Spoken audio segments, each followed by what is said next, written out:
Ken, thanks a lot for coming out here. We really appreciate it. And I know a lot of people are looking forward to this. Just to pick up on Gart's introduction, you're one of the few CEOs on Wall Street who's still at the helm post the financial crisis. In addition, it couldn't have been easy, just months after becoming CEO, being hit with 9/11 and facing those challenges. Through all those, what have you learned about leadership through crisis? And are there lessons that are applicable to day-to-day leadership? Yeah, I think clearly my tenure has been one where I've had to confront some of the most challenging crises that we've seen in the last 100 years. And one of the mottos that I follow actually comes from Napoleon. And it's frankly a motto that I think about frequently. And it's very simple, but very hard to execute. And that is that the role of a leader is to define reality and give hope. And that's what I think about, frankly, every day, because if in fact you want to have an inspired workforce, you have to, in fact, make sure that people understand that you're grounded in reality, but then you have to give them the strategies, the ideas, and the values that give them reasons to be hopeful. And as we went through the 9/11 crisis, as certainly we went through the crisis of this downturn, one of the things that I recognized is that it was very, very important, very quickly, to analyze and then communicate what the reality of the situation was. And even if that meant that those facts were harsh, the organization needed to understand it, investors need to understand that. But second, very importantly, it was critical to, in fact, take what appeared to be a very confusing situation. And this is not meant to overly simplify problems, but what I do believe is you've got to give people an organizing device. And so in the case of the challenges of 2008 and 2009, I had a mantra that I really believe if you asked almost any company around the world for us, any employee, what was the mantra? What they would say is that stay liquid, because that was part of the reality. Commercial markets were frozen, the credit markets were frozen. I thought our balance sheet was strong, but I wanted to make people understand, based on what was happening in the financial services marketplace, was stay liquid. What did that mean? Right. Stay profitable. And that was part of one, giving hope to the organization that despite the fact that a number of financial services companies were losing money, we in fact had an opportunity to distinguish ourselves if we could be consistently profitable every quarter, which we were. And the third, back to the hope, was that we were still going to selectively invest in growth, and gave them very specific examples of the areas that we were going to invest in. Just to pick up on that, how do you, in the midst of what looks like a complete perfect storm, get people inspired to drive for growth and invest in that and take those risks? I think part of what you have to do, again, as you state what the reality is, and I'll give you some examples from our business, is you got to give people some markers of how do they judge you're making progress. Because simply to go out to the organization and say, look, we're faced with an incredible crisis, one of the worst financial crises in 100 years, but trust me, I think I'm smart, I think I'm energetic, we're going to get through this. People are going to say, give me a break. That's not going to work. So what I tried to do is, one, I said, let's look at the history of our company. American Express is a 160-year-old company. I actually used a number of examples through our history, but in fact was able to use some of the examples from 9/11, because most investors had written us off in a number of ways, and I took them through how we were able to get through that. But then I said, here are some markers that we are going to use. One is, are we going to be able to maintain the premium prices that we charge for our card and to our merchants. Because as you saw in the crisis with the downturn and the precipitous drop in spending, so in our case, from 2002 to 2007, we averaged 16% growth in billings, which really led the market. And 5 months into the downturn, we had declined in spending 16%. 16% negative growth in billings. People were saying, boy, the bottom is falling out. Credit losses were increasing. So I said, one, what we want to make sure is, will customers pull their card out of their wallet at the same time? So what's the transaction level? And frankly, part of the risk there was saying to people, but that's part of the reality is, here's how you can judge if we're going to have success or failure.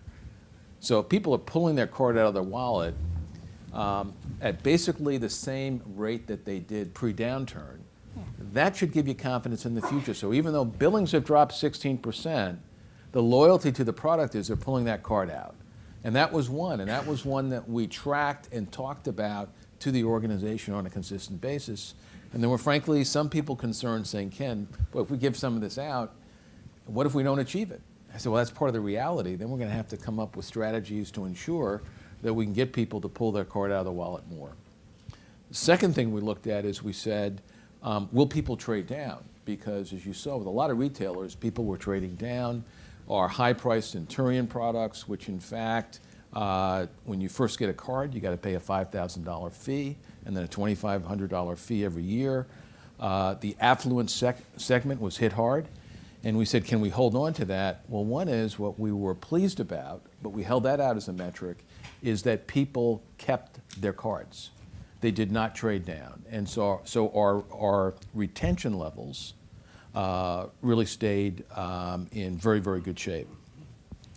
Third area, which was an important one, again, stay liquid, is it was at certain points in time an absolutely horrifying experience when the markets froze up and people were very concerned about funding. So what we said at this point was that we, in fact, having limited to no experience in the deposit gathering business, that we actually were going to focus on gathering deposits because we were very reliant on the wholesale funding model. This is where I think a brand is very important, and fortunately the service ethic that the dean talked about, the reputation and the trust that was developed was helpful to us. But we put together a very innovative strategy, and from a standing start, in 12 months, we in fact had gathered over $26 billion in deposits, taking care of our funding needs. That, in fact, helped the organization a great deal. Then, because of the uncertainty of the environment, not because we thought we were going to go out of business, but frankly, I said, as an insurance policy, should we do TARP? And we went back and forth with that. And we ended up taking close to $3 billion of TARP money, which, by the way, we were one of the first companies to repay at a 26% return for the US taxpayer, which I feel very good about. I also remind people when they talk about TARP I say, I don't know about your investment portfolio, but I don't think you got a 26% return on your investment portfolio. So the important point there was to take some contingencies out and to explain to people the reasons why. And then, in fact, we identified areas for investment. So I think the balance is you've got to demonstrate the strategies, but then you have to set some markers that you can let people know about the progress on a very regular basis.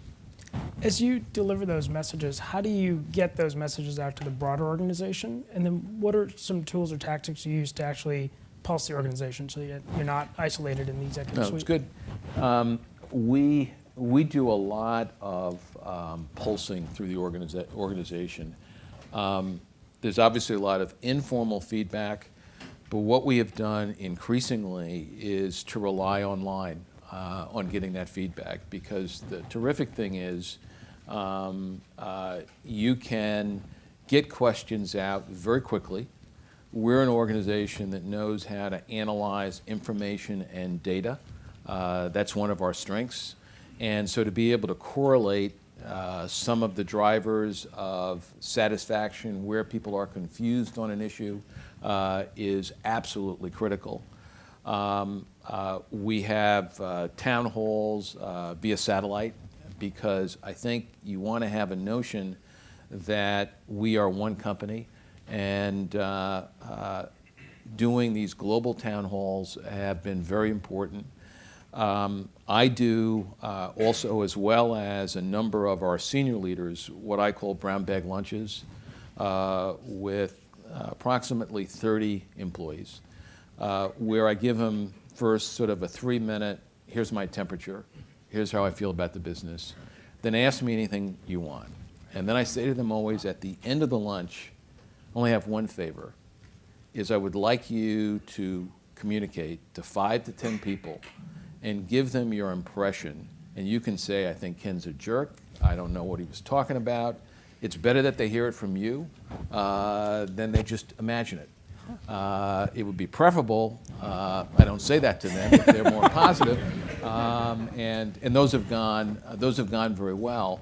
But I think basically in the world we live in today, just like marketing, every single channel you should be using. Face-to-face, online, every single channel. I've read one of the things you encourage within AmEx is this idea of constructive confrontation. Right. Just wondering what it means for you and if there are any costs associated with that. Yeah, here's what's important, and I think it's critical. What you're trying to develop in any organization is a level of transparency and openness and honesty. And what I find in most organizations that where things get bogged down is when people feel that they have to game the system in some way to get a point across. The amount of time you waste, the chances for misalignment of priorities is a real problem. And so what I try to do is to make sure that I leverage the information that we have about the organization, that people clearly understand what our priorities are. And I think that works very well. Switching gears a little bit, you've been at American Express since 1981, which I find incredible, just given the world I see today, at least, where employees switch companies a lot. What has kept you at AmEx over all these years, and how has your leadership style evolved over the years to where it is today? I think what has kept me at the company, and I'll give you just a little bit of background in a sense, is I went to law school thinking that I would probably practice for 2 or 3 years, and then I really wanted to go into venture capital. This is really going to date me, but when I was coming out, cable was really the big deal. That was going to change the world. And so AmEx had entered into a joint venture with Warner Amex. And at the time, Lou Gerstner was running one of the major parts of the company. And Lou had heard about me from a client that he knew. And I talked to him about joining the planning department in a relatively junior role. But I said, I really want to work on cable. And he said, we'll see if we can make that happen. I've told this story in the past, and so Lou has heard me say this. It never happened. But it didn't happen for some very good reasons. And one of the things that was a particularly important point that Lou made to me was that Amex was a company that was a service company, but was a very idea-driven company. And that you could, in fact, see your ideas implemented in a relatively short period of time. and you could impact people's lives. And for me, that was one of the important things that I believe in business is I want to make a difference in people's lives. I like being in the service business, but I also like the intellectual challenge that you can come up with ideas and you can make things happen. And so this is a company that continues to evolve in some very major ways and is a dramatically different company, because when I joined the company in 1981, it was on the verge of actually becoming a financial supermarket. We had Lehman, we had Shearson. If we had all those companies today, I would not be talking to you. It would be a very different environment. So I think ideas, things that has kept me there, ideas make a big difference. The service commitment that people have is incredible, and I often say where the company has made strategic mistakes, what has protected the company has been our frontline people, because they really have built the reputation of the company. A number of CEOs who've spoken here in the past have remarked that reflection and introspection and setting aside time and space to think and generate ideas is important and has been important to their leadership style. Just wondering how you feel about that and what are things that you do to kind of set that time and space for yourself? Yeah, I think what is important is what's critical is to make sure that you are exposing yourselves to a range of ideas. So you had talked about constructive confrontation, which is, I think, about it and answer as directly as I could, and this will actually be helpful there. I think what is important and why constructive confrontation is so important and why it opens up ideas is because the status quo has to be constantly challenged. And what you want is an environment, what I want is an environment, where people really feel passionate. And if you feel passionate about things, you should debate them and you should care about them and you should challenge each other. And that makes for an incredibly vital environment. So I will sometimes instigate debate intentionally and go in and frankly take a position and a point of view that I know will stir things up. Now you got to be careful because when you're CEO, you have to go, what? Wow, what's the deal? So you have to be careful in doing that. But what is critical is there are a lot of terrific ideas at every level of a company. And so you want to set up the mechanisms again through every channel to do that, but the tone has to be set at the top that you, in fact, are the type of person that people feel comfortable arguing with you on issues. I always then make the point, however, that once we decide on a course of action, we can't then have people continuing to debate. We got to move forward.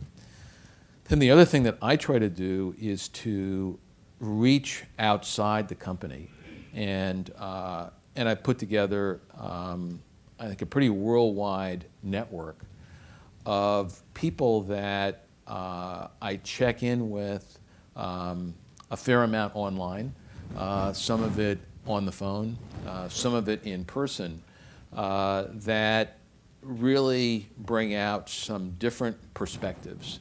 So it may not be that they give you the brilliant idea, but they give you a different way of thinking about an issue that helps you come up with that idea. Sure.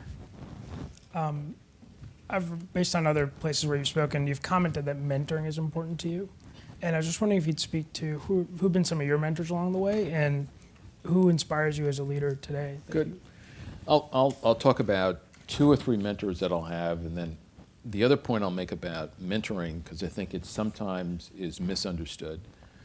What I really believe is that if you want to develop a true mentor relationship and you want to network off of your performance. Just in fact, to meet someone is generally not that helpful, because here's sort of how the trade works, at least for me, is if I'm going to take on a mentee, and I really do like to help people and work with people and develop, I think it's one of the most satisfying parts of leadership, I want to get something in return. I want to be stimulated by the ideas that they can come up with and the dialogue. I want, in fact, for them to have the commitment that they're going to really improve in the areas that they need to improve on, and that they're capable of really making things happen. That's part of the trade-off. And I think when you look at a mentor at different levels, sometimes you're looking for someone who can give you technical advice. That's not a mentor to me. That's an expert, and that's very important to seek out that expert advice. What I look for in mentors is really judgment, because that, to me, at the end of the day, from a leadership standpoint, is really the toughest challenge. And so over the years, I've had a diversity of mentors, and I'll talk about them in two categories. One is there's the obvious senior mentor.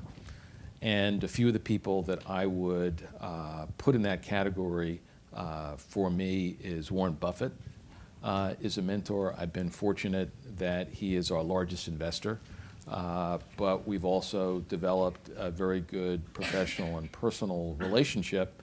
What I know with Warren is that performance matters, a big deal.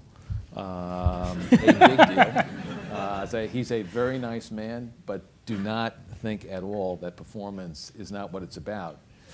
But what is most impressive with Warren for me is this combination of his intellect and his values, and how he approaches an issue, and how he has a criteria that really is one of balanced of someone who wants to be incredibly successful, do very well in his investments, but at the same time, he really wants to do the right thing.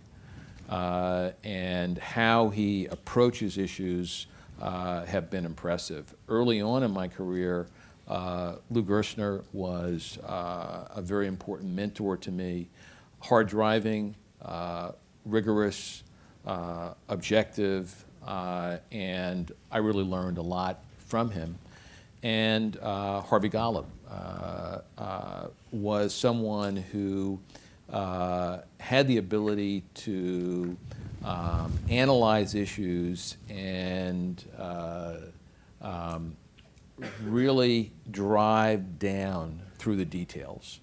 And never assumed because someone was telling him a view. One of Harvey's favorite comments was always, is that a fact or is that your perspective? And that just is a useful discipline, because sometimes people get the two confused. So I've really tried to pick different qualities from the mentors. The other part of mentorship that is important, though, is I've had a lot of mentors in a structural sense that have been at lower levels in the company. And I also make this point that what you get with a mentor that's a lower level, is at a lower level in a company, is an unfiltered perspective, in the sense that they'll tell you who the phonies are in the company. And it really is amazing, because they've been there, because people take liberties with people that they don't think are senior. And I really have developed relationships with people, because again, remember my criteria for a mentor is advice and judgment. And there are people at lower levels who have incredible judgment and incredible insight that, coming up through the company, helped me tremendously to say, at the end of the day, here are some people you should stay away from because you can't trust them for these reasons, seen them in these situations, or watch out for this situation, or you may be approaching an issue in this way, here's another way to think about it. And so I really encourage people to develop mentors at different levels of the organization. Great. Before we open it up to the audience, I actually had a personal question, if you don't mind. Unemployed MBA student, I was wondering if you'd help me qualify for the Centurion card. My shameless ask. I can help, but unless you meet the criteria, I don't think I'm going to have much of an impact. But I can advise you on how you can perform to certainly receive. I'll take you up on that. Yes.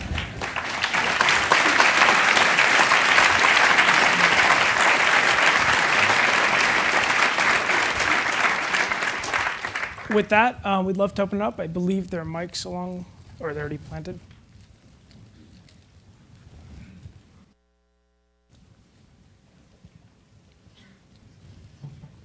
Mr. Chenault, thank you for your speech. Just had a quick question about Amex is undoubtedly known as kind of the flag bearer within the financial services industry when it comes to card member satisfaction and premier customer servicing. So my question is kind of moving forward, when it comes to this premier servicing and satisfaction, what are your thoughts on sort of the next wave, and what is Amex doing to kind of get ahead of the curve? Is the traditional Centurion Platinum style of servicing going to be relevant to sort of the next wave of high net worth individuals, and how do you get ahead of that curve? Yeah, here's what's important as you look at our company, because we have been traditionally identified with what we call the issuing business, that we issue a range of cards. The reality is that service is important in every area, but what you have to do is segment that value proposition of service in a very customized way. And that's what we are doing. However, when you look at our company, and I'll talk about just a few of the areas that I think are very exciting going forward, we are more than just a payments company. If you said, what really is your company about? What we do is we facilitate value to a range of segments using the payments vehicle. But what we're not is a commodity payments company. So I'll just give you a few examples that will illustrate this point. One is, if you look at the payments landscape and you say, who's in the issuing business? We are in the issuing business. In terms of billings, we're the largest issuer in the world, $620 billion in billings last year.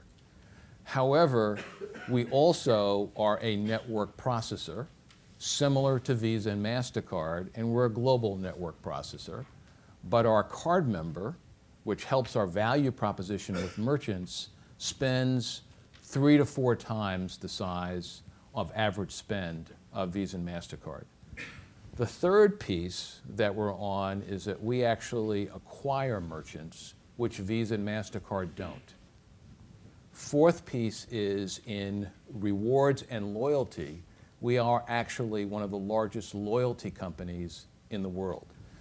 Now, the fact that we have information, unlike any other person in payments, company in payments, we have information and data on the issuing side of the business, and we have information and data on the merchant side of the business. Information, as we all know, is power. So as we go forward, and this is some of the things that we are doing now, is one, business to business represents a tremendous opportunity, and we are one of the leading payment companies in business to business. But the value proposition we're offering companies is, we're just not saying we're going to facilitate your transaction. We're saying to them, we actually can help you reduce your expenses using our products and services. And so we have entered ventures with Concur and a range of companies, because that's part of what we can do, is facilitate that value to drive it. We think that presents substantial opportunity. Emerging payments, we made an acquisition of a company called Revolution Money that has some similar capability to PayPal, because I believe person-to-person is going to be important. I believe mobile is going to be very important. We are doing a deal right now with ICBC, the largest bank in China, and UMPay, the largest mobile provider, where we have a mobile payments capability. But what we're increasingly doing is using our information management capabilities to drive additional value for our customers. So a few things that might surprise you. Darden Restaurants is one of the largest restaurant chains in the country. They rely heavily on our data to cite their restaurants that they're going to put up. Why? Because we have a range of data of spending, which we aggregate. We don't violate privacy laws, but we're using that information. They pay us a monthly fee. That is a very attractive area. We're doing that for more and more companies. We have a deal with AT&T Wireless because our customers travel all over the world, so you connect the modeling with that with roaming opportunities, and that's major. If you go on the Delta Airlines site now for their loyalty program, the company that is managing the site, the marketing, and the merchandising is us. Now, the important part of that from a virtual circle standpoint is that we, in fact, believe that the opportunity with our information to connect online and offline is tremendous because we not only know habits and preferences and sites where people go, but we actually know if the transaction was consummated. Emerging payments and alternative payments is going to be important for us because we now have what I call horizontal scale across the payments landscape that is going to help us drive that business. So what I see for us is that increasingly you're going to see a melding of what we're doing in what I call the broad category of servicing in a range of businesses that will help facilitate value for a number of online and offline companies. And we're going to leverage and optimize the data we have more and the partnerships and our customer connections more than ever. However, the hallmark has to be that I believe, particularly in the uncertain environment that we're in, and you look at the importance of reputation, is that trust is going to be even more important, and we know it's even going to be more important online, and that's where service comes in. Thank you for sharing your time with us today. You've remarked that leadership needs to be consistently worked on in order to attain the followership needed to be successful. You cited at the time improving your listening skills. What are you working on now? And what would you say is the most important skill for us to develop at GSB in light of the changing economy? Here's what I would say. I think first I'll go with what are the important skills, then I'll tell you what I'm working on, which is always a range of things. And I really do believe if you want to be a strong leader, you've got to constantly work on areas. I think that what is absolutely critical for a leader today is the ability to connect the dots. You can't remain alone in your discipline. What you've got to understand is how things interrelate, what are the connections, and then what are the relevant value drivers for your business. So the ability to, in fact, take in a broad set of facts and knowledge and to see what the connection is to your particular business is critical. And so that means at the end of the day, awareness of what is going on in the world and trends, and constantly saying, what does this development mean for my business and my customer? Because at the end of the day, if you want to be a market leader and innovate, you actually have to come to conclusions that most people don't. And most people don't because they take a conventional view of what they're working on. So that ability to connect is critical. For me, what I'm particularly focused on now is the BRIC countries. And part of what I'm doing from a development standpoint is while I'm learning a lot about the business issues, I'm actually spending a fair amount of time through history books trying to understand some of the culture and the psychology in the markets that we're operating in. Because I think that it is easier to have a view of some of the technical issues, but if you want the type of emotional engagement, and one of the things that I think is critical in the marketing of products is this balance between rational value and emotional connection. And if, in fact, people really believe that I understand who you are and I actually respect how you think, and that can make an incredible difference. So that's one of the areas that I'm working on. Yeah.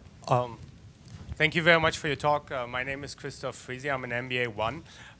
You draw this picture of the great investor you have who wants to do well and at the same time right.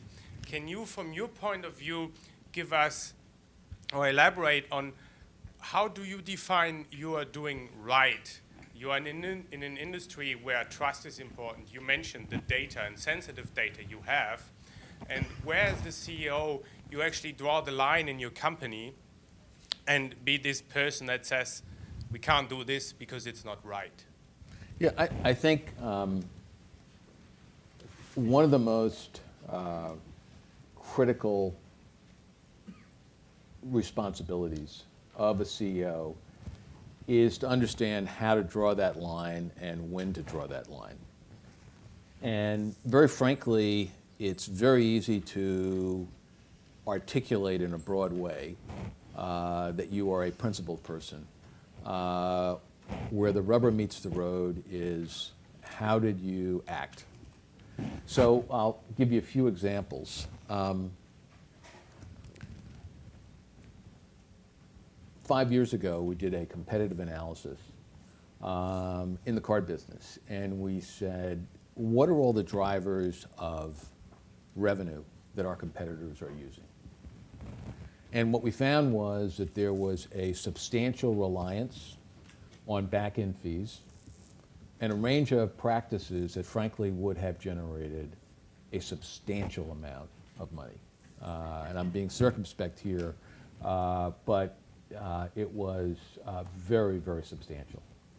And most of our competitors were in fact engaged in some of those practices, and many were engaged in most of them. We actually were very clear that we could dramatically, even more, improve the financial performance of the company. But we said, we don't think that's right. And I said, I don't think it's right for the following reasons. I developed, when I was running our card businesses, what we use in the company, we have 3 operating principles. One is provide superior value for the customers and clients that we choose to serve. Second, do it in a way that allows us to achieve best-in-class economics, and everything we do must support the brand. Then we have a set of values for the company. What was clear is that, one, we felt that those practices were not consistent. And we articulated that to the team of why we were not going to pursue it. We went through in general, and we went through one by one. And we said, this is the trade-off. This is what we stand for as a company. There are a number of examples where you're faced with a situation where you know, one, and these are the toughest issues, it's legal. It's really not a problem. I mean, so the ethical, legal issues, I mean, if you're going to do something that's wrong, you got a problem. But where you have a situation where it's not, it's perfectly legal, everyone's doing it, why not? And the question is, what is the commitment? We were in a situation just this year. Every major financial services company basically decided that they would cut their dividend. And we talked about it, and every banker that would come in, investment banker would say, Ken, everyone's doing it, there's really not any pressure. And I said, look, you gotta understand with our company, we really have this concept of promises to keep. And unless I thought the company was really going under, I just don't think we should do that. Now, that wasn't illegal. Wouldn't be anything wrong morally if I did that. But the question is, what were the values of the company and what's the commitment that you need to make? And I don't criticize another company for cutting their dividend, but for us, I didn't think that was the right thing to do.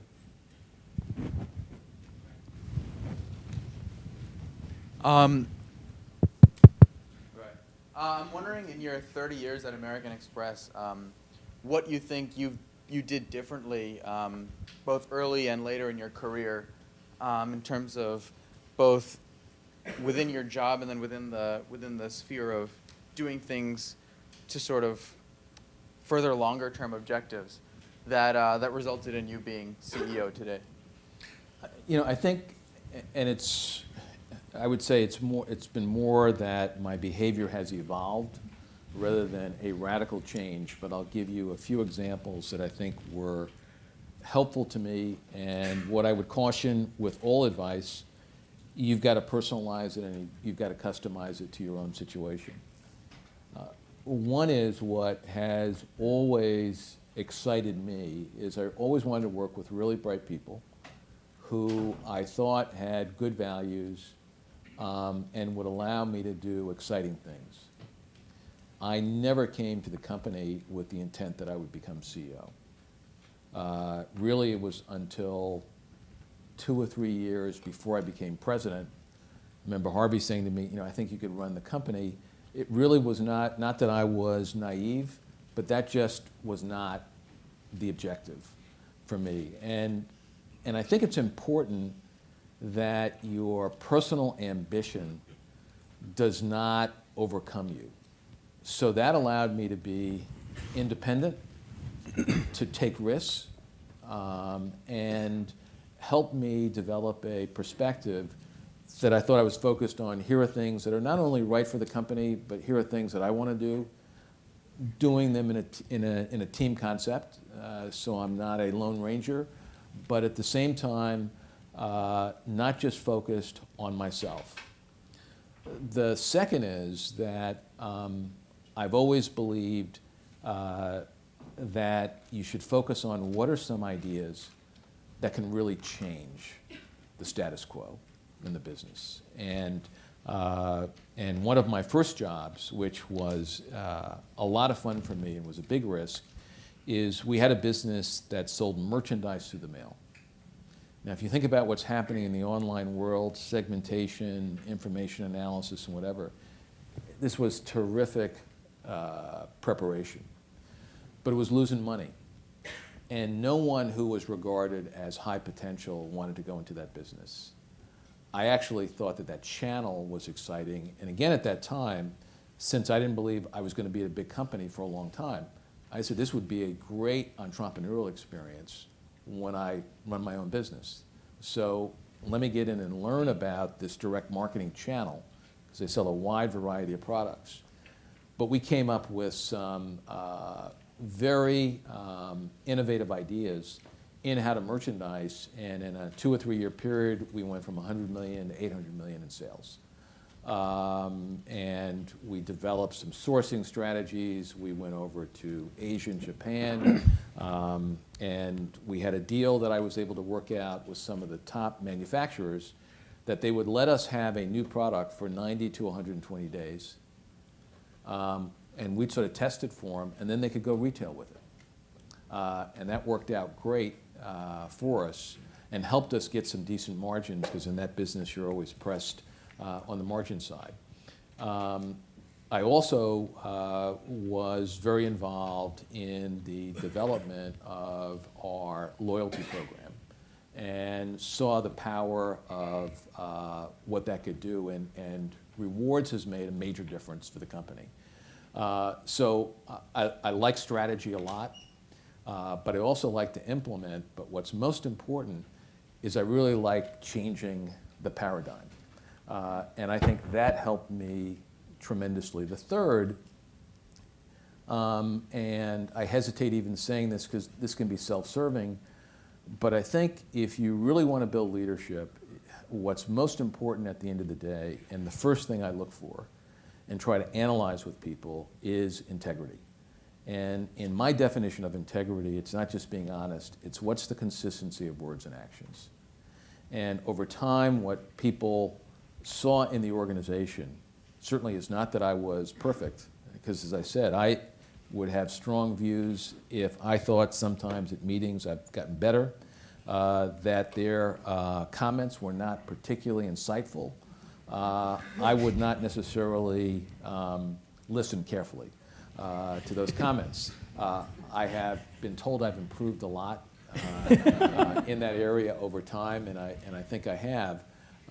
But what I did develop a reputation for in the company was a consistency of words and actions. And that helped me to develop a followership and get the emotional engagement that you need as a leader. Hi. Is this?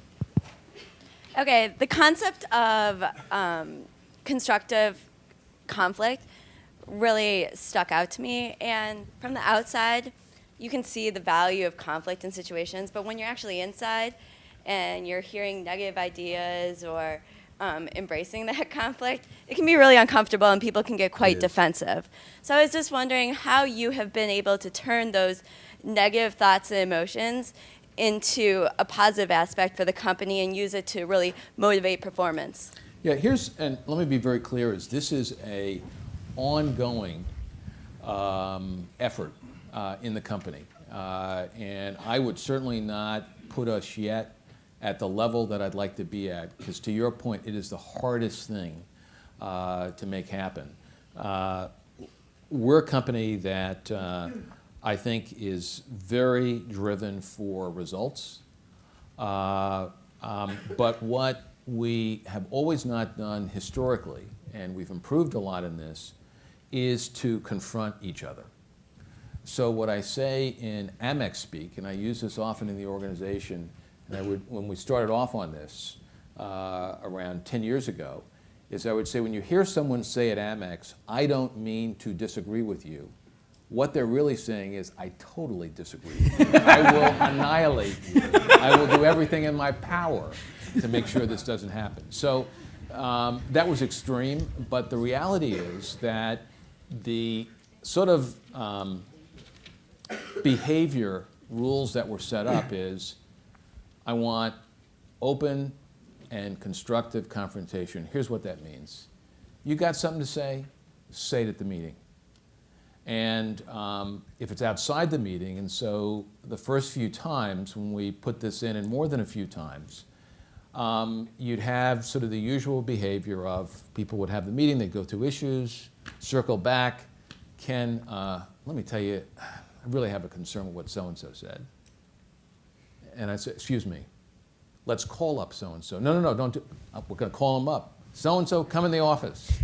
So-and-so said, well, why didn't you say it at the meeting?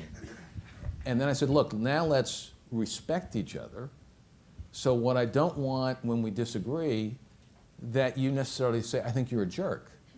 What you can say is, look, I disagree with the idea, but personal respect is critical. But don't hesitate to be very direct in saying why you have the issue, how you're thinking about the issue, because that's going to bring out better ideas. And it is uncomfortable, but I will tell you in every single area, one of the most difficult things to accomplish is the transition of CEOs. One of the things I did with Harvey, which was great from a constructive confrontation, said, Harvey, let's take 2 days and let's go through a set of issues.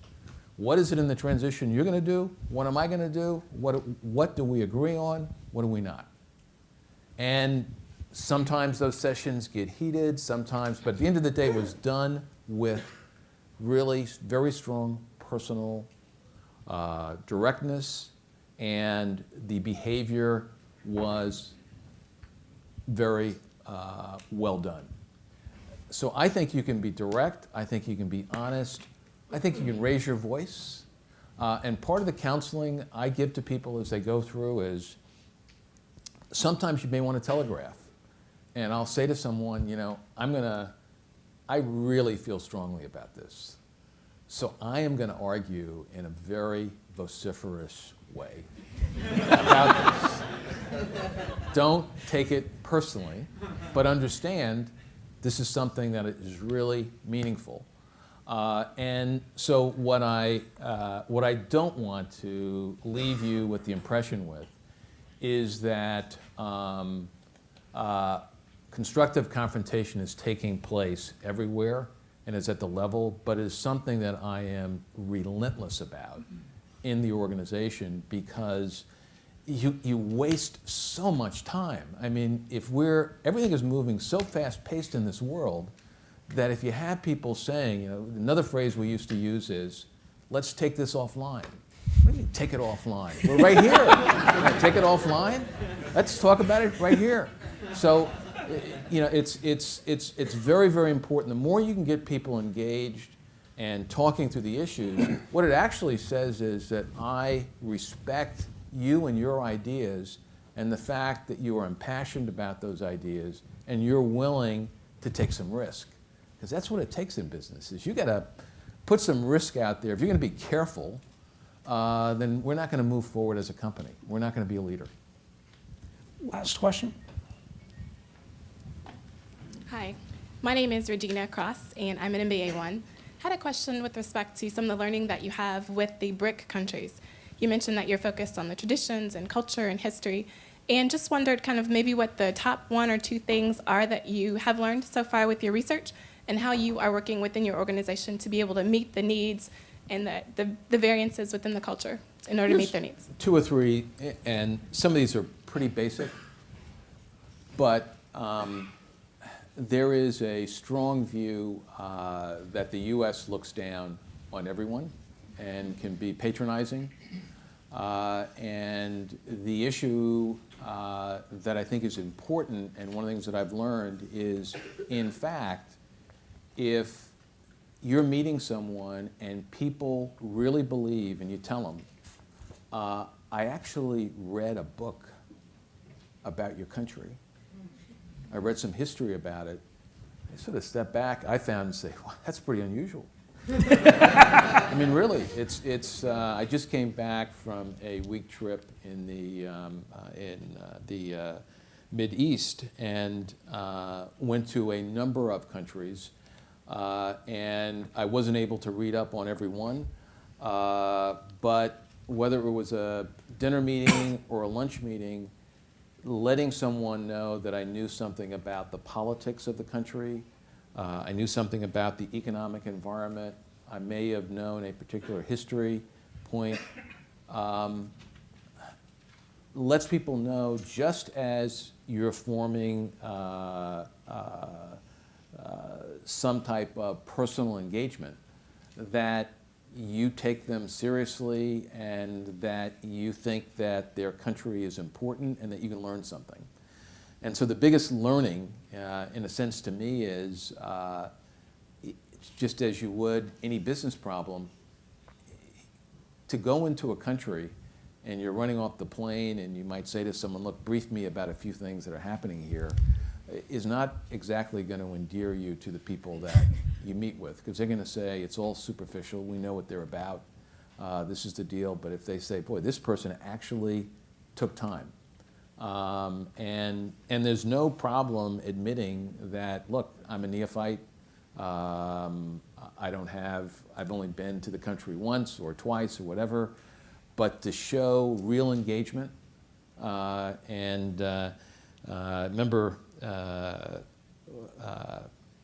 giving some feedback to one of our people where we went into a market and the person wanted to take him to a place that he thought was very special in his country.